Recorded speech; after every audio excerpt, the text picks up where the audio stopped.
Guys, আজকে আমি তোমাদেরকে খুব অদ্ভুত একটা জিনিস দেখাতে চলেছি। এই জিনিসটা সচরাচর দেখা যায় না, আর আমার হোল লাইফে আমি এই নিয়ে মোট দুবার দেখলাম। হয়তো অনেক কেউ এই জিনিসটা কোনোদিনও দেখেও নি, হয়তো আবার কেউ দেখেছে এক আধবার। সবসময় দেখা যায় না এই জিনিসটা, এমন একটা জিনিস। তো ভাবলাম যে এত রেয়ার যখন জিনিসটা আর আমার কাছেই যখন হয়ে আছে, কেননা আমি তোমাদের সাথেও জিনিসটা শেয়ার করি।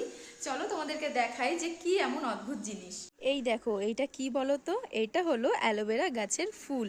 দেখতে পাচ্ছ, একদম গাছের থেকে বেরিয়েছে কিন্তু। আর এই ফুল কিন্তু সচরাচর দেখতে পাওয়া যায় না। যেই সমস্ত গাছ 1 থেকে 2 বছরের পুরনো হয়, ম্যাক্সিমাম 2 বছরের পুরনো হয়, তবে সেই গাছের কিন্তু এই ফুল ফোটে।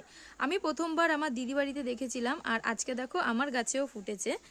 আর দেখো, একটা গাছ থেকে কিন্তু এরকম দুটো করে ফুলের ডাঁট বেরিয়েছে। কারা কারা প্রথমবার অ্যালোভেরা গাছের ফুল দেখলে কমেন্ট করে অবশ্যই জানাবে, আর কারা আগেও দেখেছো তারাও কিন্তু কমেন্ট করে অবশ্যই জানাবে। আর এই ফুলগুলি ফুটে যাওয়ার পর ঠিক এই রকম হয়, তবে এরপর এটা দিয়ে কি হয় আমি ঠিক জানি না, যে নতুন করে গাছ বেরায় নাকি গাছ বেরায় না। যত সম্ভব গাছ বেরোয় না, কারণ অ্যালোভেরা গাছ তো একদম গোড়া থেকেই গাছ বেরোয়, তো আমার মনে হয় না যে ফুল থেকে আর কোনো গাছ টাছ হয়তো বেরোবে। বন্ধুরা, এই অ্যালোভেরা গাছের ফুল দেখে তোমাদের কেমন লাগলো কমেন্ট করে অবশ্যই জানিও। আজকের মতন বিদায়, সবাইকে টাটা।